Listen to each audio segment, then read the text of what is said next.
자, 먼저 졸음운전입니다. 얼마 전에도요, 경부고속도로에서 졸음운전으로 8중 추돌 사고가 나서 주말나들에 나섰던 50대 부부가 사망하는 사고가 발생하기도 했습니다. 근데 이 졸음운전이라는 게 주변의 얘기를 들어보면 운전 중에는 너무 긴장을 해서 절대 잠이 안 온다 이런 사람들도 있지만 뭐 상습적으로 운전 중에 조는 사람들도 있다고 하더라고요. 아니 대체 운전하면서 잠은 왜 자는 건가요? 왜 조는 건가요? 네. 일단 이제 첫 번째는 운전이라고 하는 자체가 이제 어떤 시각적인 변화가 많지 않으니까 어떤 집중력을 떨어뜨리거나 졸음을 유발할 수 있다는 문제가 있긴 하지만 첫 번째는 이제 불면증이라고 하는 것이 우리나라 사람들에게 많이 있죠. 네. 나이가 들수록 또 불면증이 유병률이 높아지는 문제가 하나 있고요.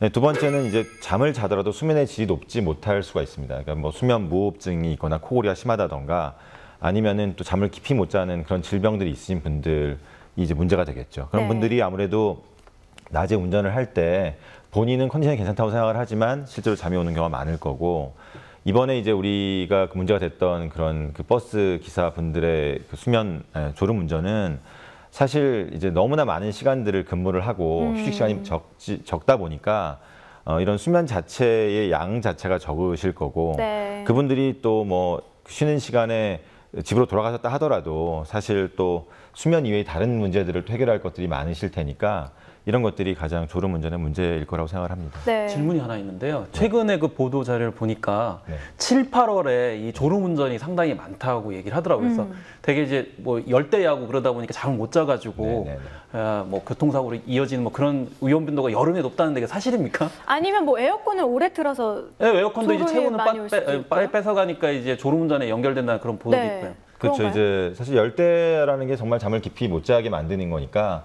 아까 말씀드린 것처럼 수면의 질을 매우 떨어뜨리는 문제이고 이런 것들은 뭐 우리가 실제로 일을 할 때도 근무 어떤 능력이라던가 효율이 많이 떨어지지 않습니까? 이제 물론 운전도 똑같은 문제가 생길 거고요.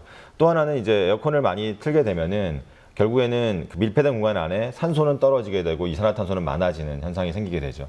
그러니까 에어컨을 틀더라도 가능하면 창문을 좀 가끔씩은 열어놓고 환기를 시키는 게 매우 중요한 포인트일 것 같습니다. 네.